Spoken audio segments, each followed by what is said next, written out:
I would say the biggest advice I have is to be confident. Every freshman's in the same boat you are. No one really knows what they're doing, but everyone acts like they know what they're doing. And also be physically and mentally prepared for school. So have a good workout routine, and then also just be prepared for class.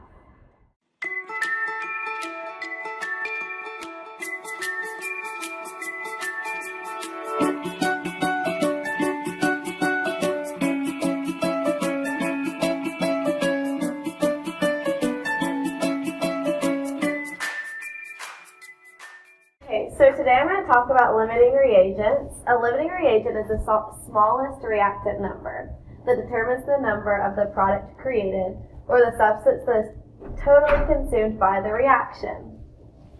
Something else that I'm going to mention is something called the excess reagent.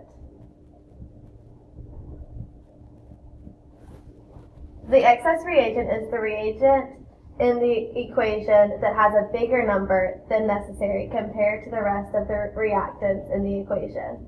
The reactants that are left after the equation has reached equilibrium. The amount of one reagent is usually less than what is needed to convert all of the other reagents into a product. An easy way to think about limiting reagents is to think about cheeseburgers. Cheeseburgers are something easy to remember because everyone understands what cheeseburgers are. So, right here, I have 4 buns, I have 9 cheeses, and I have 3 meat patties. With these 3 meat patties, we can obviously only make 3 cheeseburgers. So, the meat patties are the limiting reagents, and the rest of the ingredients that we didn't use are the excess reagents. Now we are going to talk about the 3 steps for determining the limiting reagent in an equation. The first step is balancing the equation. The second step is finding the moles of the reagent. In these types of problems, you will be given the moles or the masses of the reagents. And if you are not given the moles, then you will need to find it. The third and final step is determine the limiting reactant. Okay, so now I'm going to show a real chemical equation. So this says 2Na plus Cl2 turns into 2NaCl. These 2 things are called the reactants, and this is called the product. One thing that you may or may not know is that these S's stand for solid, and this means that it's a gas. So first we're going to check to make sure that the equation is balanced, and it is. Another thing that we need to realize is that what's given in the problem is that there's 4.8 moles of Na and 2.7 moles of Cl2. Okay, now we're going to figure out which one, either Na or Cl2, is the limiting reactant. So how we're going to set that up is first we're just going to look at the Na problem. So there's 4.8 moles of Na. Now we're going to go back to our problem, and this 2 means that there's 2 moles of Na in this problem.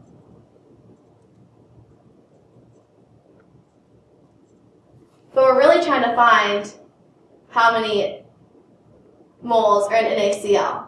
So since there's 2 moles of NaCl, we're going to write that up here. These 2 cross out because it's the same. So then you're going to multiply 4.8 times 2 and then divide it by 2. And your answer is 4.8 moles of NaCl. Now we're going to pause and we're going to look at the Cl2.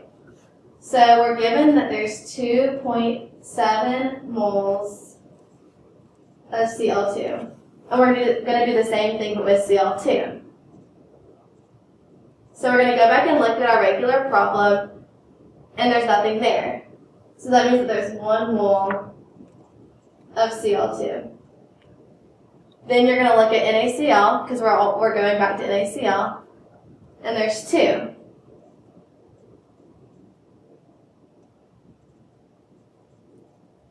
these two cross out.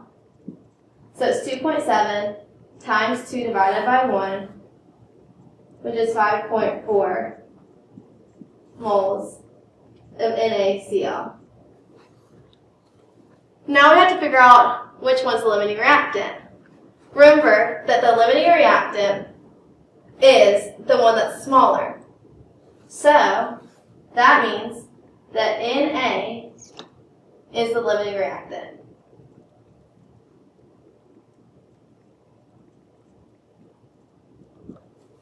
Since this one's bigger, it's known as the excess reactant. So Cl2 is the excess in this equation.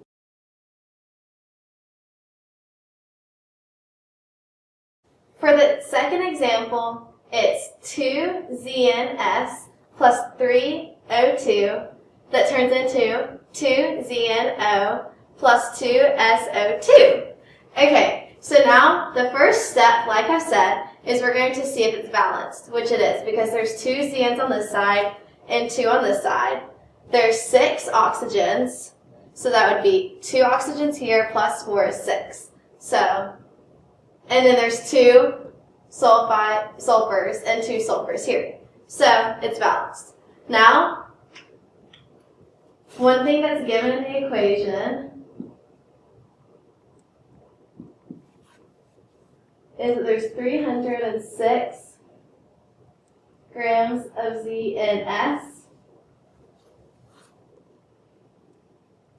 and there is 491 grams of O2. And the question that we're asking is to find SO2. So we don't really need to look at this because we're just focusing on this. So first what we're going to do is we're going to focus on this. So what's given for that equation is that there are 306 grams of ZnS. So unlike the last problem that I gave the example of, we don't have moles, we just have grams. So the first thing we need to do is convert grams to moles. So you're going to look at your periodic table and you're going to figure out that zinc has 65.39 grams and sulfur has 32.07 grams. And you're going to add these together because it's an element, and you're going to get 97.46 grams. So that's going to go at the bottom because you want to cancel it out.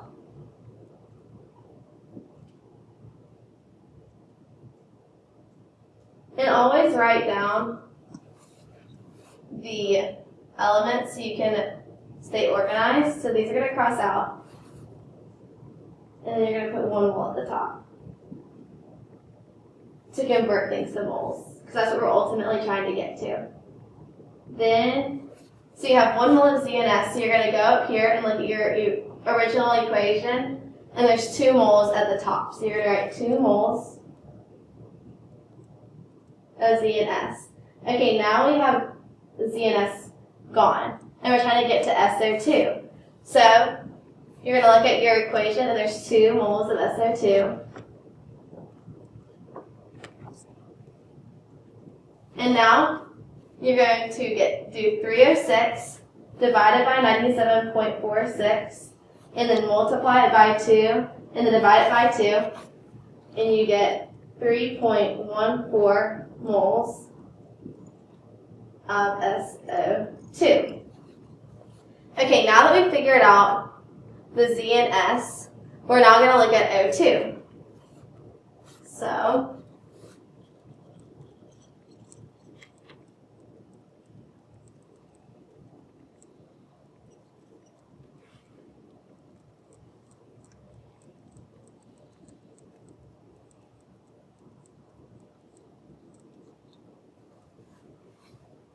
we're going to start with what is given, and that's 491 grams of O2.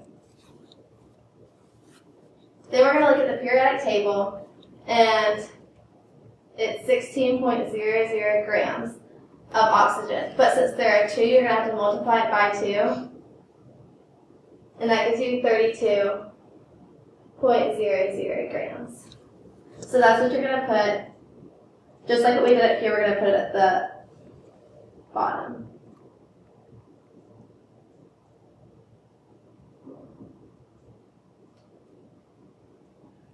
And that's going to cross out.